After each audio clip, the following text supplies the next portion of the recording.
बीड लोकसभेची रणधुमाळी जी आहे ती आता शिगेला पोहोचलेली आहे। प्रचार जो आहे तो अंतिम टप्प्याला येऊन पोहोचलेला आहे। सध्याला आपण पाहू शकता की या ठिकाणी वंचित बहुजन आघाडीचे उमेदवार अशोक हिंगे यांच्या प्रचारार्थ वंचित बहुजन आघाडीचे राष्ट्रीय अध्यक्ष ॲडव्होकेट बाळासाहेब आंबेडकर जे आहेत ते आज अंबाजोगाई या ठिकाणी त्यांच्या प्रचारार्थ येत आहेत। भावना कशा आहेत? आज माझ्या प्रचारासाठी सध्या बाळासाहेब आंबेडकर अंबाजोगाई येथील कृषी उत्पन्न बाजार समितीच्या मैदानावर जाहीर सभा घेणार आहेत। या ठिकाणी बीड पूर्व भागातील सर्व आमचे कार्यकर्ते मतदार या ठिकाणी मोठ्या संख्येने उपस्थित आहेत। बाळासाहेबांचे विचार, बाळासाहेबांनी 5 वर्षापूर्वी अंबाजोगाई शहरामध्ये बाळासाहेब आले होते, त्यामुळे अंबाजोगाईकरांची सुद्धा उत्कर्ष होती की बाळासाहेब कधी येत आहेत।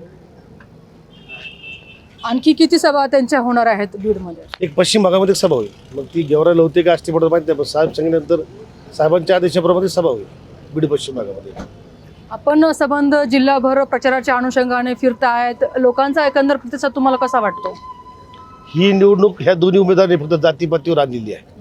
विकासाचा मुद्दा ते बोलतच नाहीत, विकास खरा प्रश्न काय ते बोलतच नाहीत। मी मराठा आहे आणि मी ओबीसी आहे यांच्या भोवती ती निवडणूक ते फिरवत आहेत। पण या ठिकाणी मतदार सुज्ञ आहेत।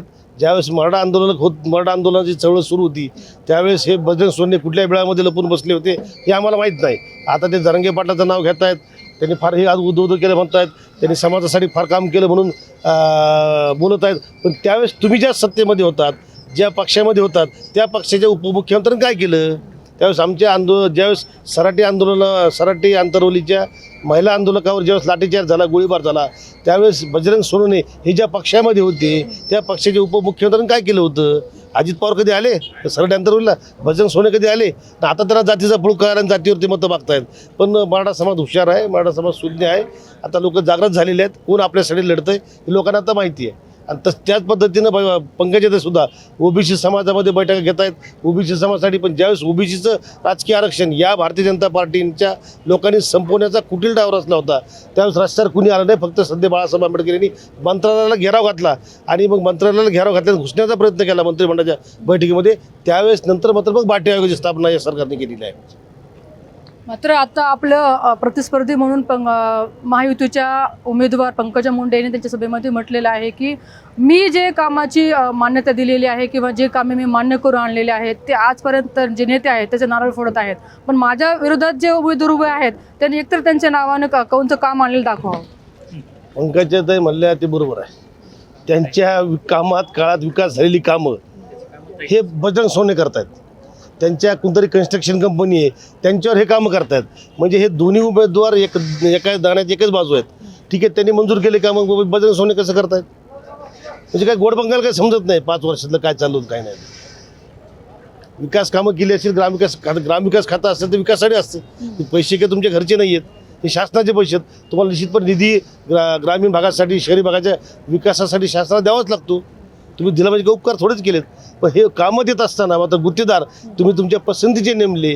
आणि अशी चर्चा आहे की त्यापैकी जवळपास 140 कोटीची कामं आजही बजरंग सोनवणे हे स्वतः करतायत। पंकजा मुंडे बोलताना भाषणामध्ये हे पण म्हणत आलेत की मी इतके वर्ष जेव्हा मी पालकमंत्री राहिले, मंत्री राहिले, निधी देते वेळेस कोणती जातपात पाहून दिला नाही, तर विकासाच्या ज्या ठिकाणी आवश्यक त्या ठिकाणी दिलेलं आहे। आजसुद्धा मी जेव्हा मतं मागते किंवा ते विकासाच्या मुद्द्यावरती करते, जातीचं राजकारण मी कोण कधी आलेलं नाही।